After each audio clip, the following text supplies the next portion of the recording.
Mas, assim, o asfalto é caro, é muito caro.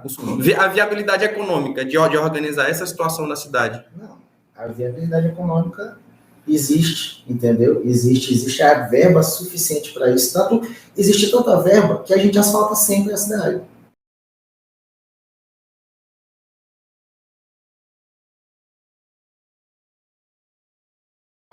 Eu queria te perguntar assim, a gente se propõe sempre a discutir tudo que a gente faz de maneira técnica, responsável e coerente, né? Na hora eu falei assim, mas depois é exatamente isso. Não é não é com paixão, por lado A ou por lado B, não é com ideologia, não, de maneira técnica, responsável e coerente. Sim. Então, eu, como leigo, eu entendo que existe hoje a infraestrutura do nosso município, da nossa cidade, uma série de deficiências, uma série de carências que a gente que não entende está olhando, entendeu? Aí eu fico imaginando, às vezes é igual um músico, ou então um mecânico, qualquer pessoa que seja põe alguma coisa que ele olha, às vezes algo, um objeto de análise, ninguém está vendo o que está errado e o especialista, ele, pô, isso aqui está errado. Uhum. Agora, imagina o que o engenheiro acha da infraestrutura da cidade. Se eu, que não entendo nada, acabei de cair no buraco ali na matriz, na frente, correndo para buscar o microfone, quer dizer, é uma coisa muito, né, acho que a infraestrutura é o mais visível que se tem em uma cidade. Estrutura física, é o que tu tá vendo. E como tu enxerga isso, como que tu enxerga isso em Pinheiro, o que está errado, o que pode mudar e quais seriam os caminhos? Boa pergunta. Ibrahim, assim, antes de responder essa pergunta, eu tenho mais facilidade de te responder isso, por quê? Porque eu passei 2 anos no Poder Executivo, eu passei 2 anos servindo o município de Pinheiro, que a gente está falando, então eu participei da Secretaria de Infraestrutura por 2 anos aqui, participei por 2 anos da Secretaria de Infraestrutura de Presidente Juscelino, né? Então tive uma bagagem, eu vi como que acontecem as coisas lá de dentro.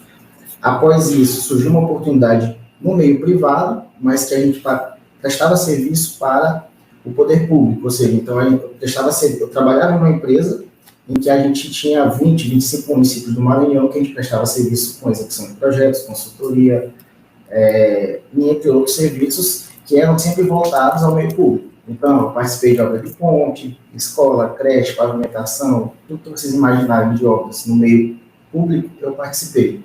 Desse ponto de vista, né? Hoje, eu já estou 100% voltado para o privado, né? Então, eu consegui passear por esses campos e consegui perceber algumas coisas. Uma das coisas que eu percebo, que isso não é apenas algo que acontece aqui em Pinheiro, mas é algo que o Brasil sofre com isso, é a descontinuidade administrativa. Ou seja, a gente tem um gestor hoje, que esse gestor, daqui a 4 anos, ele pode sair.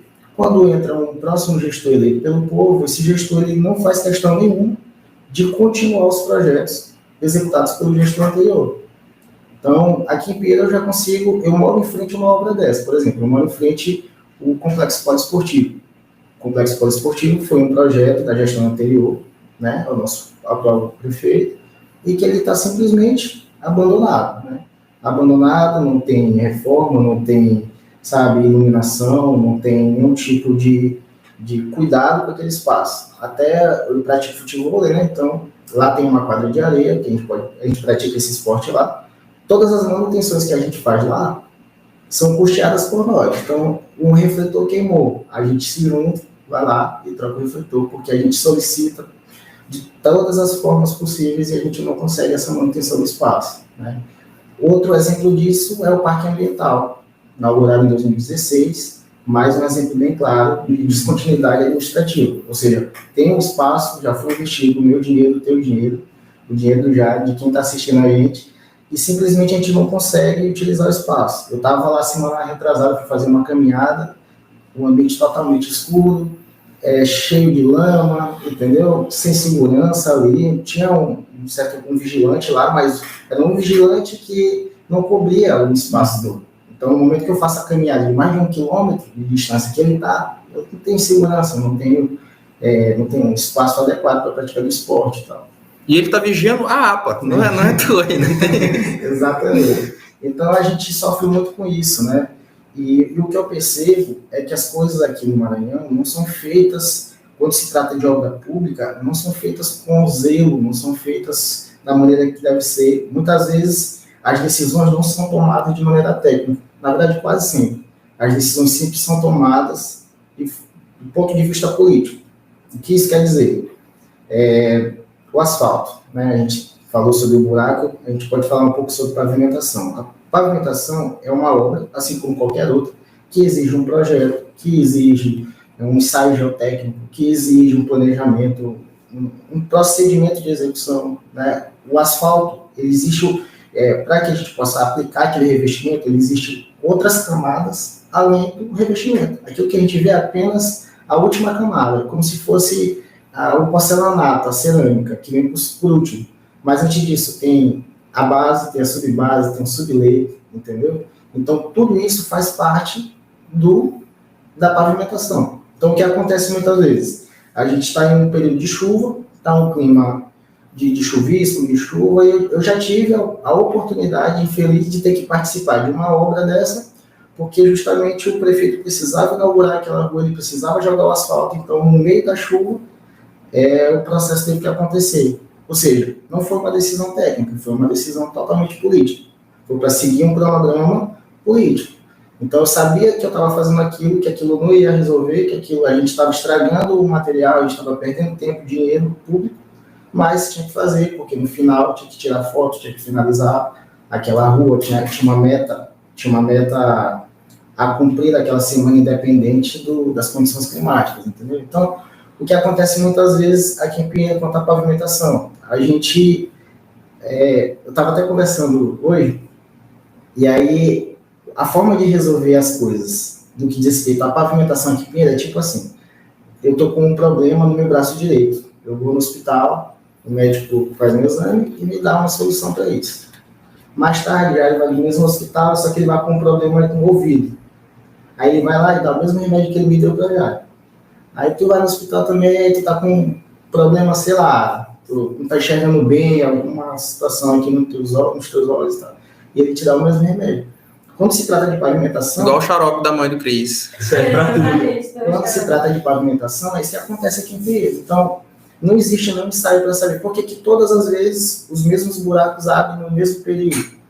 Será que ninguém parou para pensar que não é mais uma camada de revestimento que está faltando? Será que ninguém parou para pensar que pode ser a base, que é o nosso solo que é argiloso demais e tem características que precisariam de uma base, uma subbase diferente, um reforço estrutural para que a gente pudesse ter um revestimento mais durável? Então, alguma coisa está errada, porque se a pavimentação é para durar de 10 a 15 anos, e a gente está com a durabilidade de 3 a 6 meses, por anos e anos isso acontecendo, alguma coisa está errada, né? Então, eu vejo que as coisas são feitas muito assim, muito de forma a solucionar de forma prática, rapidinho, vamos fazer isso aqui, o paliativo. Essa é a palavra-chave da infraestrutura municipal das cidades pequenas do interior. Vamos fazer um paliativo. Estourou uma tubulação no povoado tal, não, vai lá, bora fazer um paliativo. Aí alguém lá chega e resolve rapidinho, tá, continua. Estourou, tem um buraco grande na avenida, não, vamos lá resolver que o outro grupo político vai ver isso, já vai fazer uma reportagem e tal, resolve logo rápido, faz pelo menos um paliativo. Então, essa cultura do paliativo é muito danosa, porque a gente paga muito por um serviço que não resolve e a gente continua tendo os mesmos problemas sempre, cíclicos, entendeu? E eu acho que um desafio é a gente quebrar essa cultura. Eu acredito que está no momento da gente começar a ter as decisões não de forma política, mas de forma técnica. Tem coisa que não é política, tem coisa que é técnica, entendeu? Tem coisa que, na engenharia, que é porque a matemática não permite, é porque a física não permite que aconteça. Então, se você faz o contrário do procedimento que foi, é um método utilizado há anos e anos e anos, testado, laboratório e tudo, e você faz o contrário, você está tomando uma medida que muito provavelmente não vai dar certo, entendeu? Então, eu acredito que os secretários, as pessoas que tomam conta da infraestrutura, elas têm que ter autonomia, entendeu? Para julgar o que deve fazer, montar um calendário de execução de obras, definir, mesmo que tenha um prefeito acima, né? Mesmo que tenha um prefeito que está sendo o gestor geral daquela situação, mas o secretário ele precisa dessa autonomia. E as experiências que eu tive não me dão essa certeza, entendeu?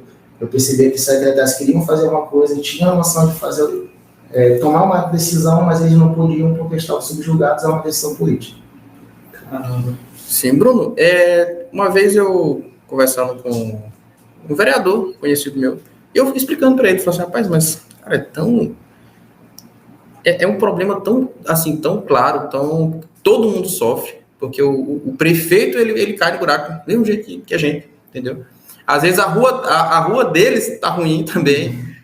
Então, mas eu te pergunto assim, de maneira bem, eu sei que é muito complexo, não tem como reduzir aqui, são muitas questões, muitas variáveis, mas assim, o asfalto é caro, é muito caro, o suficiente para não ter como fazer nenhum porque assim, tu tá falando do paliativo, eu já acho que nem o paliativo não está tendo mais.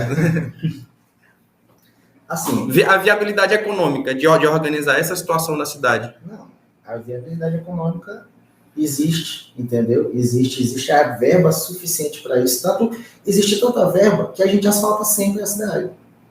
A gente asfalta sempre tem um programa de recapeamento, sempre tem um programa de tapa-buraco. Então, sempre acontecem problemas como esse. Inclusive, a gente pode ver que tem usinas já instaladas na próxima cidade. Se for sair daqui em direção a Santa Helena, você vai ver uma usina.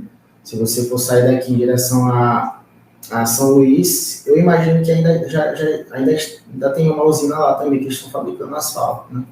Então, o problema não é financeiro, entendeu? O problema é ter bom senso, o problema é falta de bom senso, no caso, e vontade de querer fazer da maneira correta. Só que fazer da maneira correta não é tão imediatista como fazer de qualquer jeito. Fazer da maneira correta exige do gestor ensaios, exige mandar uma amostra do solo daqui de Pinheiro para um laboratório em São Luís, para ele medir o coeficiente de atrito, resistência, vários índices que vão dizer como que deve ser dimensionado o asfalto. Fazer com qualidade exige muitas vezes que faça uma fresagem, que é uma fresagem do asfalto. É uma máquina que, de forma mais clara, que eu posso explicar para vocês, ela simplesmente arranca o asfalto velho, né? Você faz uma compactação, você faz uma nova base, substitui o material por um material mais nobre, que possa ter uma resistência maior, e coloca uma camada nova de asfalto, entendeu? Exige também uma drenagem de qualidade, porque assim hoje, qual é o maior vilão? Existem vários vilões para a pavimentação, que prejudicam a eficiência, a qualidade, a durabilidade da pavimentação. Uma delas é o uso indevido, ou seja, quando eu vou ter uma pegada mais técnica agora, mas eu não vou me aprofundar tanto. Quando a gente vai dimensionar uma pavimentação, como qualquer estrutura, a gente precisa saber qual vai ser o carregamento que a gente vai colocar ali, para que a gente possa dimensionar uma estrutura que suporte. Assim como na academia. A gente vai fazer um exercício na academia, a gente não vai colocar um carregamento que a gente não suporta. A gente coloca no máximo que a gente suporta, a gente tem uma noção. Então, quando a gente vai dimensionar qualquer estrutura, deve saber qual é esse carregamento. Então, a gente faz uma previsão. Daqui a 10 anos, 20 anos, essa cidade vai crescer, ela vai ter um fluxo X, vai passar por cima desse asfalto tantos eixos, carregamento tal, entendeu? A gente vai saber quantos carros vão passar em 10 anos, quantas motos, uma previsão de quantas carretas, quantos caminhões. Então, a gente tem um N, que é uma incógnita da equação. É o quantas vezes vai passar um pneu por cima daquele asfalto, entendeu? Esse é o carregamento. E o nosso dimensionamento é baseado nisso. Essa é uma das incógnitas. Enfim, isso pode influenciar na eficiência. Provavelmente nunca é feito isso aqui em Pinheiro. Mas o que eu estou querendo dizer também é que a água é um dos maiores vilões. Tem outros fatores, mas a água é um dos maiores vilões. Então, a gente tem que proteger o nosso revestimento, nossa pavimentação da água o máximo possível. Só que como a gente consegue proteger a nossa pavimentação da água se está passando um rio em cima do pavimento? Se está passando 60 centímetros de água corrente ali na frente, porque não tem drenagem, entendeu? Então, no momento que essa água, em contato com uma pequena trinca que tem no asfalto, que é normal de acontecer, né, por N motivos, no momento que essa água passa com aquela velocidade, uma trinca e uma pequena panela, como a gente chama esses buracos, a gente chama de panela, né?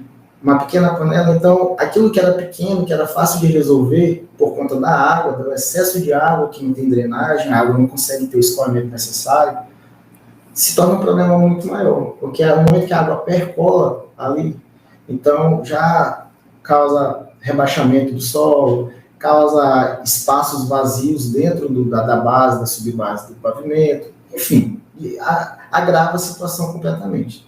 Então, o fato é que a gente vai passar até quanto tempo, né, investindo nosso dinheiro, nosso tempo, e todos os anos a mesma coisa, chega esse período mais chuvoso e a gente sofre pra caramba com isso. Aí termina esse período chuvoso, aí todo mundo joga asfalto, faz tapa-buraco, tira foto e tal, entendeu? Então, é uma coisa assim que eu não consigo compreender. Tu falando assim, a gente vê, Jário, que tudo é muito técnico, né? Tudo é muito complexo e, de fato, tu tem que colocar pessoas que saibam fazer. E também a minha visão, posso estar errado, quem quiser discordar, vão lá, gente, comentem mesmo, pode ficar perturbando lá no Instagram, que faz ficar dinâmico as coisas. Inclusive, nós vamos responder todo mundo, que se quiserem vir aqui também, sempre convido. Posso estar errado, mas a minha visão é que não é só corrupção o problema. Tem a questão da corrupção, que eu acho que, inclusive, é um vilão até pior do que a água. O maior vilão é a corrupção, mas também é uma questão de incompetência. Sim. Porque, além de corruptos, as pessoas que estão responsáveis por pensar nisso não são da área. Então, eles não têm as mesmas condições. Se eles não fossem corruptos, talvez eles não conseguiriam fazer também. Perfeito. Entendeu? Eu acho que é um mix de corrupção. Eles vão desviar os recursos, e eu estou falando aqui genericamente, né? Vai que esteja acontecendo, eu não sei se está acontecendo. Mas não estou afirmando nada. Mas quando eles desviam os recursos, com esse mínimo que já vem ser aplicado, eles ainda conseguem fazer errado. Tomar decisões erradas por falta de técnica, por falta de perícia.